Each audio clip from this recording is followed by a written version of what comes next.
Welcome back to Reading Sisters. Today I am going to be reading The One and Only Ivan Part 10. Before we get into this video, there's all the other parts will be in our One and Only Ivan playlist. And please like and subscribe and hit that notification bell if you want to hear more of The One and Only Ivan, because most of you who watch our videos are not subscribed. Now, let's get into it.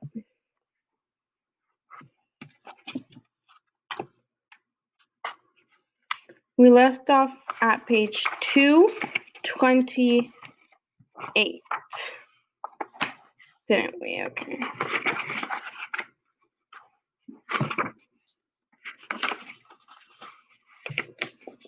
The Ape Artist. I have new names. People call me the Ape Artist, the Primate Picasso. I have visitors from morning till night, and so does Ruby. But nothing's changed for her. Every day at 2, 4, and 7, Ruby plods through the sawdust with Snickers on her back. Every night she has bad dreams. Bob, I say, after I soothe Ruby to sleep with a story. My idea isn't working. Bob opens one eye. Be patient. I'm tired of being patient, I say. Interview. This evening, a man and a woman come to interview Mac and also George and Julia. The man has a large and heavy camera perched on his shoulder. He films as I make my pictures. He films Ruby in her cage with her foot roped to the bolt in the floor. Mind if I take a look around? He asks. Mac waves a hand. Be my guest. While Mac and the woman talk, the cameraman walks through the mall. He pans his camera right and left, up and down. When his eyes fall on the claw stick, he stops. He trains his camera on the gleaming blade. Then he moves on.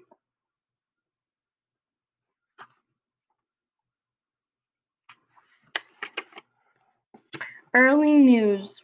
Mac turns on the TV. We're the early news at 5 o'clock, Bob says. Don't let it go to my head. There we all are. Mac, Ruby, me, George, and Julia. The billboard, the mall, the ring, and the claw stick. Signs on sticks. In the morning, several people gather in the parking lot. They're carrying signs on sticks. The signs have words and pictures on them. One has a drawing of a gorilla cradling a baby elephant. I wish I could read. Protesters. More people with signs come today. They want Ruby to be free. Some of them even want Mac to shut down the mall. In the evening, George and Mac talk about them. Mac says they're protesting the wrong guy. He says they're going to ruin everything. He says that's for nothing. Thanks for nothing, George. Mac stomps off. George, holding his mop, watches him leave. He rubs his eye. He looks worried. Dad, Julia says, looking up from her homework. You know what my favorite sign was? George asks. Which one? The one that said, elephants are people too. George gives her a tired smile. He goes back to work. His mop moves across the empty food court like a giant brush, painting a picture no one will ever see.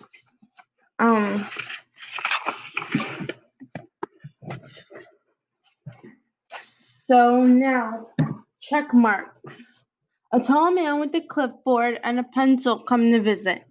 He says he is here to inspect the property. He doesn't say much more, but he makes many check marks on his paper. He looks at my floor. Check. He examines Ruby's hay. Check. He eyes our water bowls. Check. Mac watches him scowling. Bob is outside, hiding near the dumpster. He does not want to be a check mark. Ruby. Free Ruby. Every day there are more protesters and cameras with bright lights. Sometimes the people are carrying the signs shout, Free Ruby! Free Ruby! Ruby asks, why are those people yelling my name? Are they mad at me? They're mad, I say, but not at you. A week later, the inspecting man comes back with a friend, a woman with smart dark eyes like my mother's.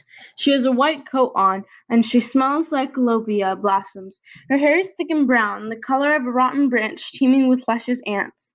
She watches me for a long time. Then she watches Ruby. She talks to the man. They both talk to Mac. The Man gives Mac a sheet of paper. Mac covers his face. He goes to his office and slams the door. New box. Something with strange is happening. The white-coated woman is back with other humans. They place a large box in the center of the ring. It's Ruby-sized. And I suddenly know why the woman is here. She is here to take Ruby away. Training. The woman leads Ruby to the box. She places an apple inside. Good girl, Ruby, she says kindly. Don't be afraid. Ruby inspects the box with her trunk. The woman makes a clicking sound with a little piece of metal she is holding in her hand. She gives Ruby a piece of carrot. Each time Ruby touches the box, she gets a click and a treat. Why is she making that clicking noise? I asked Bob. They do that to dogs all the time, Bob says. I can tell he doesn't approve. It's called clicker training. They want Ruby to associate the noise with the treat. When she does something they want, they make that noise. Great job, Ruby, the woman says. You're a quick study. After many clicks and carrots, she takes Ruby back to her cage. Why is that lady giving me carrots when I touch the box? When I touch the box, Ruby asks me. I think she wants you to go inside, I explain. But there's nothing inside, Ruby says, except an apple. Inside that box, I say, is the way out. Ruby tilts her head. I don't get it. See the picture of the red giraffe on that box? I think the lady is from the zoo, Ruby. I think she is getting ready to take you there. I wait for Ruby to trumpet with joy, but instead, she just stares at the box in silence. I'm not sure you understand. The box might be taking you to a place where there are other elephants, I say. A place with more room and humans who care about you. But even as I say these words, I remember with a shudder the last box I was in. I don't want a zoo, Ruby says. I want you and Bob and Julia. This is my home. No, Ruby, I say. This is your prison. Poking and prodding. The lady comes again. She brings an animal doctor, with an awful smell and a dangerous-looking bag. He spends an hour with Ruby, poking and prodding. He looks at her eyes, her feet, her trunk. When he is done with Ruby, he enters my cage. I wish I could hide under Knot Tag like Bob. Instead, I do a nice loud chest beat, and after a moment, the doctor retreats. We're going to need to put this one under, he says. I'm not quite sure what he means, but I strut around my cage, feeling victorious anyway.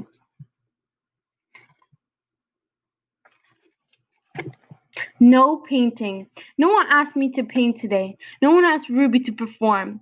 There are no shows, no visitors, unless you count the protesters. Max stays in his office all day. More boxes. I wake up from a long morning nap. Bob is on my belly, but he isn't asleep. He's watching the ring where four men are placing a large metal box. It's me-sized. What's that? I ask, still blurred from sleep. Bob nuzzles my chin. I believe that box is for you, my friend. I'm not sure what he means. Me? They brought in a bunch of boxes while you were sleeping. Looks to me like they're taking the whole lot of you. He casually licking his paw. Even Thelma. Taking, I repeat, taking us where? Well, some to the zoo, probably. Others to an animal shelter where humans will try to find them homes. Bob shakes himself.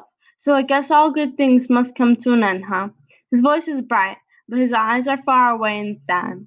I'm going to miss your stomach, big guy. Bob shuts his eyes. He makes an odd noise in his throat. But what about you? I ask. I can't tell if Bob's just pretending to sleep, but he doesn't answer. I gaze at a huge, shadowy box, and I suddenly understand how Ruby feels. I don't want to go in that box. The last time I was in a box, my sister died. Goodbye. When George and Julia come that night, George doesn't get his mop or his broom. He gathers up his tools and belongings while Julia runs to my cage. This is my last night, Ivan, she says, and she presses her palm to my glass. Mac fired my dad. Tears slip down her cheeks. But the zoo lady said maybe they'll have an opening there in a while, cleaning cages and stuff. I walk to the glass that separates us. I put my hand where Julie is, palm to palm, finger to finger. My hand is bigger, but they're not so very different. I'm going to miss you, Julia says. I'm Ruby and Bob. But this is a good thing. Really, it is. You deserve a different life. I stare into her dark eyes. I wish I had words for her. Sniffling, she goes to Ruby's cage. Have a good life, Ruby, she says. Ruby makes a little rumbling sound. She puts her trunk between the bars and touches Julia's shoulder. Where's Bob anyway? Julia asked. She looks around under tables in my cage, by the trash can. Dad, she calls, have you seen Bob? Bob, nope, George says. Julia's brow wrinkles. What's going to happen to him? Dad, what if Max shuts down the whole mall? He says he's going to try to keep it open without the animal, George says. He stuffs his hands into his pockets. I'm worried about Bob too, but he's a survivor, you know what? Dad, Julia gets a gleam in her eye. Bob could live with us. Mom loves dogs and he could keep her company. Jules, I'm not even trying to have a job yet. I may not even be able to feed you, let alone my dog walking money, Julia. Sorry, Jules. Julia nods. I understand. She starts to leave, then runs back to my cage. I almost forgot. This is for you, Ivan. She slips a piece of paper into my cage. It's a drawing of Ruby and me. We're eating yogurt raisins. Ruby is playing with another baby elephant, and I'm holding hands with a lovely gorilla. She has red lips and a flower in her hair. I look as I always do in Julia's pictures, like an elegant fellow, but something is different about this drawing. In this picture, I'm smiling. Click. The door to my cage is propped open. I cannot stop staring at it. My door is open. The giant box has moved and it's open too. The humans have pushed it against my doorway. If I walk through my door, I enter their box. The zoo lady, whose name is Maya, is here again. Click yogurt raisin. Click tiny marshmallow. Click ripe papaya. Click apple slice. Hour after hour, click after click. I look over at Ruby. She waits to see what I will do. I touch the box. I sniff the dark interior where the ripe mango awaits. Click, click. I have to do it. Ruby is watching me from between the bars of her cage, and this box is the way out. I step inside. An idea. After I leave the box and step back into my cage, I get an idea, a good one. I tell Bob he can sneak into my box with me and live with me at the zoo. Have you forgotten? I'm a wild beast, Simon, he says, sniffing the floor for crumbs. I'm untamed, undaunted. Bob samples a piece of celery and spits it out.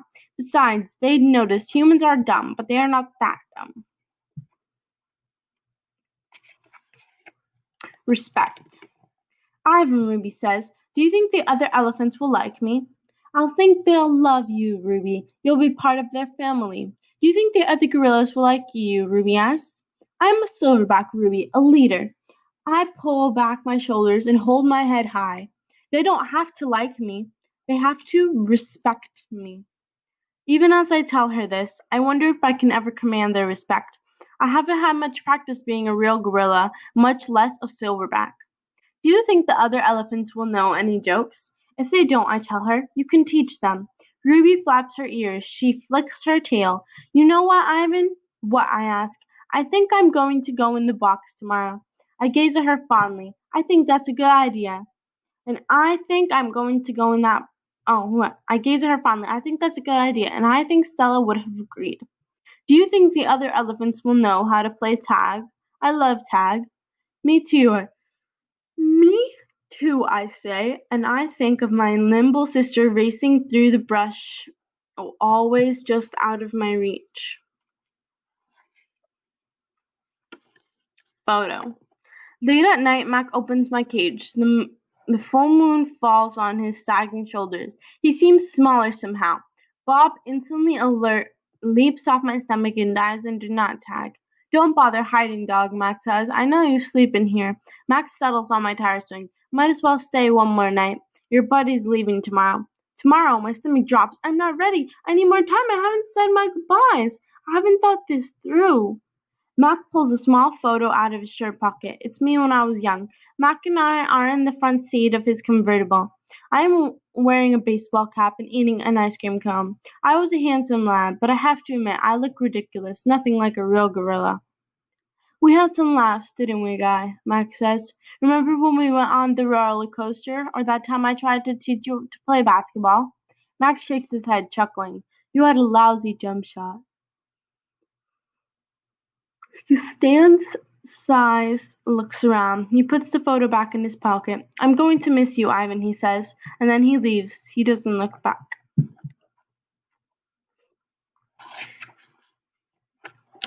Leaving. Early in the morning, Maya arrives with more humans or with other humans. Some have white coats, some have wrestling papers. They are hushed, busy, determined. Ruby enters her box first. I'm scared, Ivan, she calls from inside the box. I don't want to leave you. A part of me doesn't want her to leave either, but I know I can't tell her that. Think of all the amazing stories you can share with your new family, I say. Ruby falls sad. I'll tell them your elephant joke, she says after a long pause, the one about the refrigerator. I bet they like that. And I'll be sure to tell them about Bob and Julia and me. I clear my throat. And Stella. I'll remember everyone, Ruby says, especially you.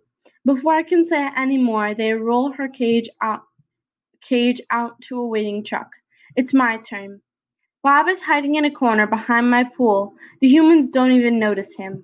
While they're busy making sure my box is ready, Bob sneaks over. He licks my chin, just in case there are any leftovers. You, I whisper, are the one and only Bob. I reach for Not Tag. She's limp rag her without her stuffing dribbles and paint covered her fur. I hold her out to Bob. He tilts his head confused. To help you sleep, I say. Bob takes her in his teeth and slips away. Good boy. Good, Ivan, good boy, Maya says when I lumber into my box. I hear the clicker and I'm rewarded with a tiny marshmallow. When I'm settled, Maya gives me a sweet drink that tastes of mango and something bitter. Eyelids grow heavy. I want to see what happens next, but I am sleepy. So sleepy. I dream I'm with Not Tag.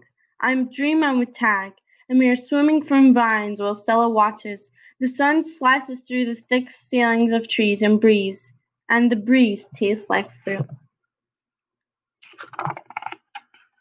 Moving. My eyes flutter open. The box is moving. I am in a grumbly belly of some great beast. I fall back asleep. Awakening. I awake to a glass and steel. It's a new cage, not unlike my old cage, except that it's much cleaner. Maya's here, and other humans I recognize. Hey there, Ivan, Maya says. He's coming to you. He's coming to, guys. I have 3 walls of glass. The fourth wall is a curtain. The fourth wall is a curtain of wooden slats strung together. This doesn't look like the zoo on TV. Where are the other animals? Where are the gorillas? Is this where Ruby ended up in a cage, just like her old cage? Just like oh, sorry. Just like wait, what? Just like her old cage? Still alone? Is she cold? Hungry? Sad? And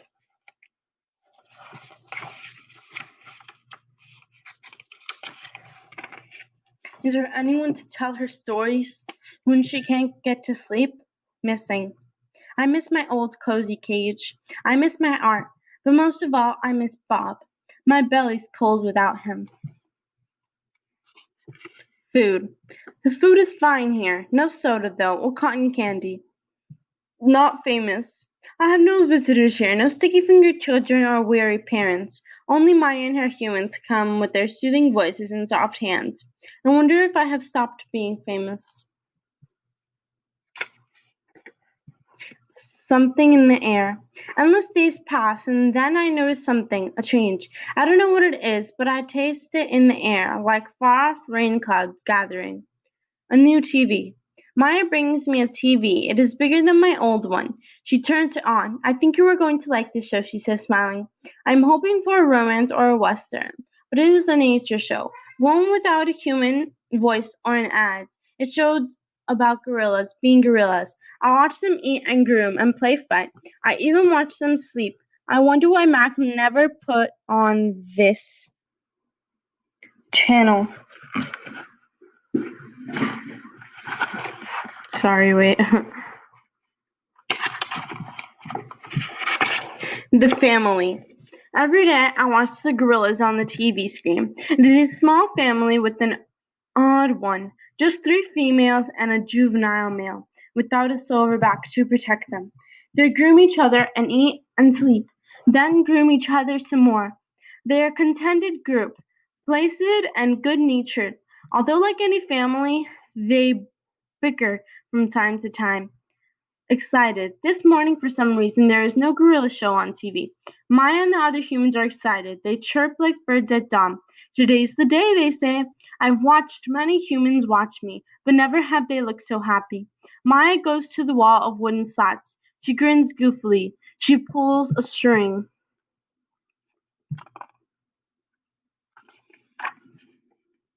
What I see. Gorilla. Three females and a juvenile male.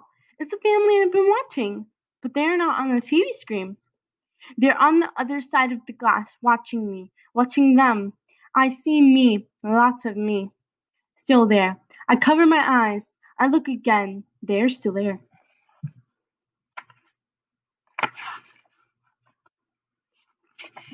Watching. Every day I watch them through my window, the way my visitors used to watch me. See how they chase, groom. See how they play, sleep. See how they live. They're graceful, the way Stella was, moving just enough, only as much as they needed. They stare at me, heads tilted, pointing and hooting, and I wonder, are they fascinated by me as I am fascinating by them?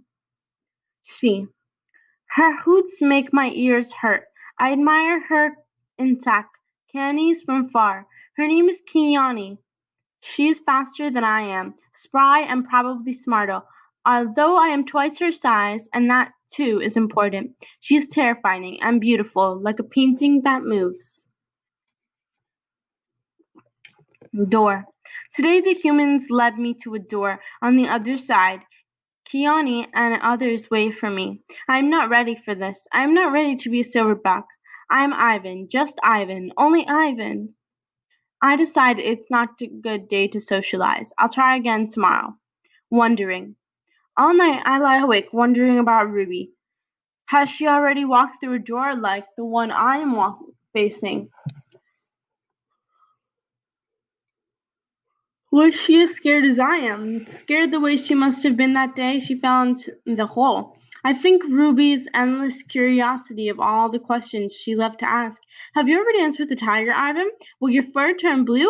Why doesn't that little boy have a tail? If Ruby were here with me, she'd be asking, what's on the other side of the door, Ivan? Ruby would want to know, and she would have been through that door by now. Ready. Want to try again, Ivan? Maya asked. I think of Ruby, and I tell myself it's time. Outside at last. Sky, grass, tree, ant, stick, bird, dirt, cloud, wind, flower, rock, rain. Mine. Oops! I sniff, approach, try a bit, but the others don't welcome me. They have sharp teeth and loud voices. Did I do something wrong? Kiani chases me. She throws a stick at me, corners me. I know that she is testing me to see if I am a true silverback, one who can protect her family. I cower and hide my eyes. Maya lets me back into my cage. What it was like. I lie awake and try to remember what it was like being a gorilla. How do we move? How do we touch? How do we know who was boss? I try to think past the babies and the motorbikes and the popcorn and the short pants. I try to imagine Ivan as he might have been.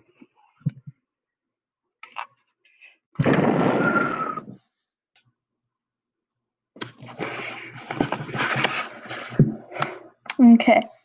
Um, Pretending. The juvenile male approaches.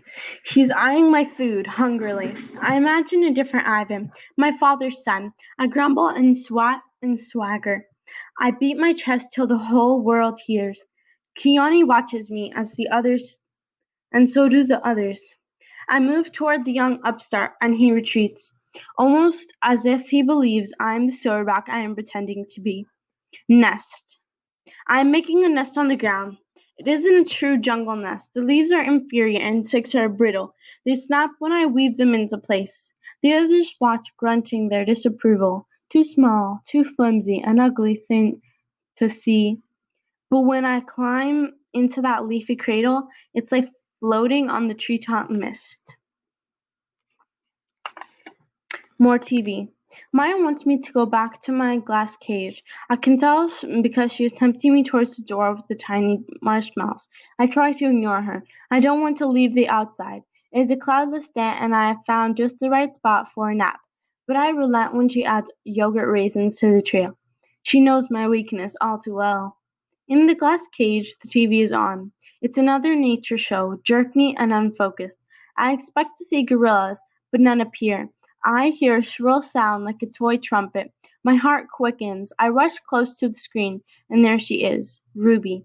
She is rolling in a lovely pool of mud with two other young elephants. Another elephant approaches. She towers over Ruby. She strokes Ruby, nudges her. She makes soft noises. They stand side by side just the way Stella and Ruby used to. Their trunks entwine. I see something new in Ruby's eyes, and I know what it is. It's joy. I watch the whole thing and then Maya plays it again for me and again. At the last she turns off the TV and carries it out of the cage. I put my hand on the glass. Maya looks over. Thank you, I tried to say with my eyes. Thank you. It Keone ambles toward me. She taps me on the shoulder and Knuckle runs away. I watch her arms crossed over my chest. I am careful not to make a sound. I am not sure what she is doing. She ambles back, shoves me, and dashes past. And then I realize what's happening. We're playing. We're playing tag, and I'm it. Romance. Make eye contact. Show your form. Strut, grunt, throw a stick, grunt some more, make some moves. Romance is hard work. It looks so easy on TV. I'm not sure I will ever get the hang of it. More about romance. I wish Bob were here. I could use some advice. I tried to recall all the romance movies we watched together. I remember the talking and hugging, the face licking. I'm not very good at this, but it's fun to try. Grooming. Is there anything sweeter than the touch of another as she pulls a dead bug from your fur? Talk. Gorillas aren't chatty like humans, prone to gossip and bad jokes, but now and again we swap a story under the sun. One day it's my turn. I tell my troop about Mac and Ruby and Bob and Stella and Julia and George, about my mother and my father and my sister. When I am done, they look away silent. Keone moves closer. Her shoulder brushes mine, and we let the sun soak into our fur together. The top of the hill.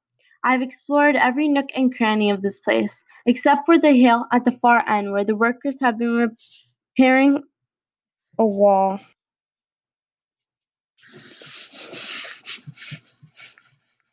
The workers have been repairing. Talk.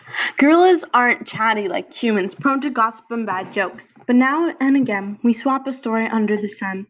I tell my troop about Mac and Ruby and Bob and Stella and George, about my mother and father and sister. When I am done, they look away silent. Keone moves closer, her shoulders brush mine, and we let the sun soak into her fur together. The top of the hill. I've explored every nook and cranny of this place, except for a hill at the far end where workers have been repairing a wall. They're finally gone. They've left behind fresh white brick and a mound of black dirt. While the others lay in the morning sun, I want to explore the hilltop. They've been there before, and I have not. Everything is still fresh to my eyes. I take my time, going uphill, savoring the feel of grass on my knuckles. The breeze carries the shouts of children and the drowsy hum of bumblebees. Near the top is a low-limbed tree, the kind of my sister would have loved. The wall is endless, clean and white, stretched far down to the habits beyond my own. It's high and white, wide, carefully built to keep us in and others out. This, after all, is still a cage. It's rained last night, and the pile of dirt is soft to the touch. I scoop up a handful and breathe in the loamy smell. It's a rich dark brown color. It's a rich brown color, heavy and cool in my palm, and the wall awaits like an endless blank billboard. The wall. It's a big wall, but it's a big pile of dirt, and I'm a big artist. I slap hands full of mud on the warm cement. I make a handprint. I tap my nose with a muddy finger. I make a nose print. I slide my palms up and down. The mud is thick and hard to use, but I keep moving and scooping and spreading. I don't know what I'm making, and I don't care. I make swoops and swirls and thick lines, figures and shapes, light and shadow. I am an artist at work. When I am done, I step back to admire my work, but it is a large canvas, and I'd like to get a better view. I go to the thick limbed tree and grab the lowest branch. I try to swing my legs. Oomph! I land hard. I'm too big to climb. I suppose I try again anyway, and this time I pull myself onto the first limb, gasping for breath. One more limb, two, and I can't go any farther. Perched halfway up the tree, I see my troops still dozing confidently. I take in the wall, splattered and splashed with mud. Not much color, but lots of movement. I like it. It feels dreamy and wild, like something Julia might have made. From my seat in the tree, I can see beyond the wall. I see giraffes and hippos. I see deer with legs like delicate twigs. I see a bear snoozing in a hollow log. I see elephants. Safe. She's far away, belly deep in tall grass with others by her side. Ruby. She's here, Stella, I whisper. Ruby's safe, just like I promised. I call to Ruby, but the wind tugs at my words, and I know she'll never hear me. So Ruby pauses for a second, her ears spread wide like tiny sails. Then, with lumbering grace, she moves on through the grass. Silverback. It is a cloudy evening, chill and drizzly. Dinner is on its way, but I don't care. At night we sleep in our den, but I am always the last to heed inside. I've been inside long enough. The time of day there aren't many visitors, just a few strangling leaning on the wall that separate us. They point, take a couple of photos, and head over to the nearby giraffes. One of the keepers is beckoning reluctantly to go. Out of the corner of my eye, I see someone running. I pause. It's a girl with dark hair lugging a backpack. A man follows behind, racing to catch up. Ivan! The girl yells. Ivan! It's Julia. I scramble to the edge of the wide moat that skirts the wall. Julia and George wave to me. I dash back and forth, hooting and grunting, doing a gorilla dance of happiness. I calm down to the voice. You're behaving like a chimp. I freeze. A tiny, nut brown, big eared head pops out of Julia's backpack. Nice place, Bob says. Bob, I say, it's really you. How? Where? I can't seem to find any words. George. George's job at the zoo doesn't start till next month, so he and Julia made an agreement. She's walking 3 extra dogs to cover my food. And get this, they're all poodles. You say you didn't want a home, I say. Yeah, Bob says, but Julia's mom likes my company, so I figure I'm doing everybody a favor. It's a win-win. Julia pushes Bob's head back inside her backpack. You're not supposed to be here, she reminds him. Ivan looks great, doesn't he, Jules? George asks, stronger, happier even. Julia holds up a little photo, but it's too far away for me to see. It's Ruby, Ivan. She's with other elephants now because of you. I know, I want to tell her. I saw it with my own eyes. We stare across the expanse that separates us after a while. George pats Julia's arm. Time to go, Jules. Julia gives a wistful smile. Bye, Ivan says. Say hello to your new family. She turns to George. Thank you, Dad. For what? For she gestures toward me. For this. They turn to leave. The lamps that light the zoo pathway blink on, blanketing the world with yellow light. I can just make out Bob's little head sticking out of Julian's backpack. You are the one and only Ivan, he calls. I nod, then turn toward my family, my life, my home. Mighty Silverback, I whisper. So this is just the author's note and about the author and what and acknowledgments. I'm not sh- I'm not going to read that today, but yay, we finished the book. That was I really enjoyed this book series, The One and Only Ivan. I'm thinking of getting The One and Only Bob. Comment down below if you would like for us to read that. This was a very good book for me, and I really did like it. So if you guys liked it, I recommend liking and subscribing and hit that notification bell and comment down below what you thought of this book. And I don't know, please like and subscribe as I said, but thank you for listening to The One and Only Ivan. I am so happy that we have finished the series. This makes me filled with joy, but yeah, goodbye.